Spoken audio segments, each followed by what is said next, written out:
अमरोहा में कांग्रेस प्रत्याशी कुंवर दानिश अली के लिए राहुल और अखिलेश एक साथ मंच पर आए थे, लेकिन उसके 24 घंटे बाद ही उसी अमरोहा की धरती पर बीएसपी सुप्रीमो मायावती पहुंची और दानिश अली पर जमकर भड़की। उन्होंने कहा कि जिनको हमने और आपने जिताकर संसद भेजा, उसने सांसद बनने के बाद न ही पार्टी और न ही जनता के मान सम्मान का ध्यान रखा, लेकिन हमने मुस्लिम समाज को इसकी सजा नहीं दी। उनके स्थान पर इस बार चौधरी मुजाहिद हुसैन को ही टिकट दिया है। बल्कि इस बार हमने उसके स्थान पर मुस्लिम समाज से चौधरी मुजाहिद हुसैन को ही हमने टिकट दिया।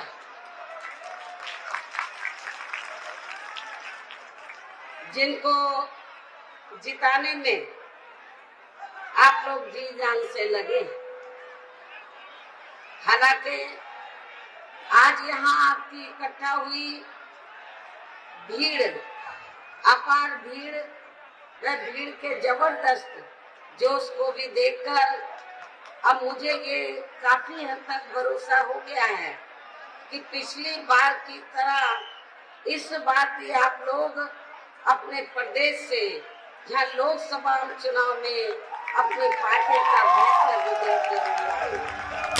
बता दें कि पिछले लोकसभा चुनाव में जब सपा बसपा का गठबंधन हुआ था तो इस सीट पर बीएसपी के उम्मीदवार कुंवर दानिश अली ने जीत हासिल की थी। जब दानिश अली पर संसद में बीजेपी सांसद रमेश बिधूरी की ओर से अभद्र भाषा का इस्तेमाल किया गया तो कांग्रेस पार्टी उनके साथ खड़ी हो गई। कांग्रेस के साथ नजदीकियों के आरोप में उन्हें बीएसपी ने पार्टी से निकाल दिया, जिसके बाद वो कांग्रेस में शामिल हो गए और इस बार इंडिया गठबंधन की ओर से अमरोहा से चुनाव लड़ रहे हैं।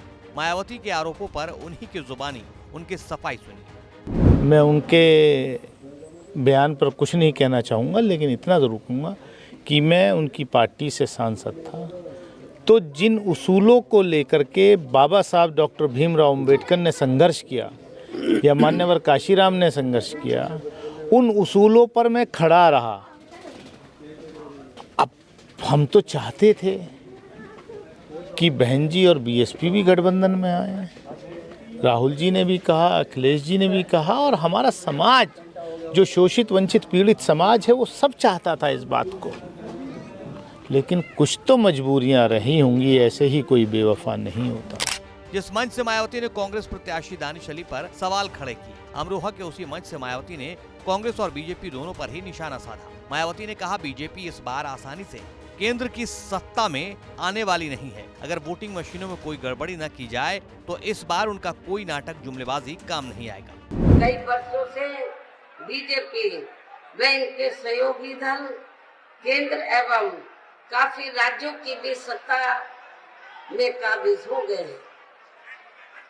लेकिन इनकी भी ज्यादातर रही जातिवादी, पूंजीवादी, संकीर्ण, सांप्रदायिक व द्वेषपूर्ण नीतियों एवं कार्य प्रणाली आदि से तथा इनकी कथनी व करनी में भी काफी अंतर होने की वजह से अब ऐसा लगता है कि इस बार ये पार्टी भी यानी कि भारतीय जनता पार्टी भी केंद्र की सत्ता में आसानी से वापस आने वाली नहीं। मायावती ने बीजेपी सरकार पर हमला करते हुए कहा कि अमरोहा कारीगरी के साथ साथ किसानी के मामले में भी प्रसिद्ध है, लेकिन वर्तमान बीजेपी सरकार ने किसानों का ध्यान नहीं रखा है। काफी खेती होती है, लेकिन वर्तमान बीजेपी की सरकार ने किसानों का विशेष ध्यान नहीं रखा है।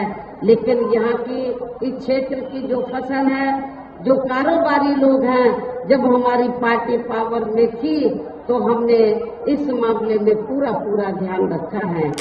जाहिर है मायावती के निशाने पर न सिर्फ बीजेपी बल्कि इंडिया गठबंधन भी है और अमरोहा की धरती पर तो मायावती ने दानिश अली के खिलाफ मोर्चा ही खोल दिया है। तो देखिए चुनावी नतीजों में जनता किसके बयानों पर भरोसा जताती है।